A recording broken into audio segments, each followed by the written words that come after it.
ಪುಣ್ಯಕೋಟಿ ಕತೆ.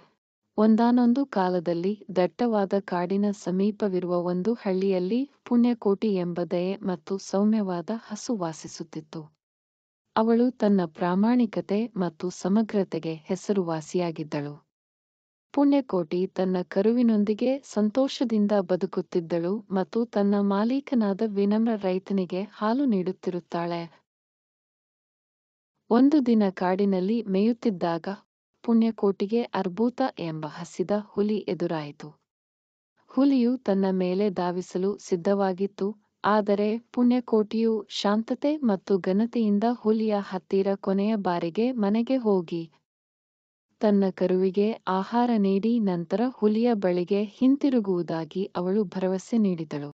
ಅವಳ ಪ್ರಾಮಾಣಿಕತೆ ಮತ್ತು ಧೈರ್ಯವನ್ನು ನೋಡಿ ಹುಲಿ ಒಪ್ಪಿಕೊಂಡಿತು.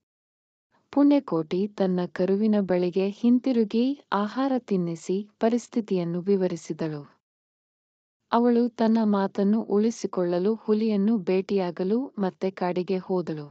ವಾಗ್ದಾನ ಮಾಡಿದಂತೆ ಅವಳು ಹಿಂದಿರುಗುವುದನ್ನು ನೋಡಿದ ಹುಲಿಯು ಅವಳ ಸತ್ಯವಂತಿಕೆಯಿಂದ ಆಳವಾಗಿ ಸ್ಪರ್ಶಿಸಲ್ಪಟ್ಟಿತು ಮತ್ತು ಅವಳನ್ನು ಬಿಡಲು ನಿರ್ಧರಿಸಿತು. ಪುಣ್ಯಕೋಟಿಯ ಪ್ರಾಮಾಣಿಕತೆಯಿಂದ ಪ್ರೇರಿತನಾದ ಅರ್ಬೂತ ಇನ್ನೆಂದಿಗೂ ಮತ್ತೊಂದು ಮುಗ್ಧ ಜೀವಿಗೆ ಹಾನಿ ಮಾಡುವುದಿಲ್ಲ ಎಂದು ಪ್ರತಿಜ್ಞೆ ಮಾಡಿದ.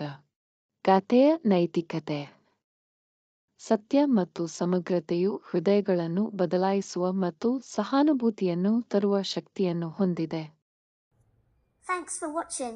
Please like, share and subscribe for more such videos.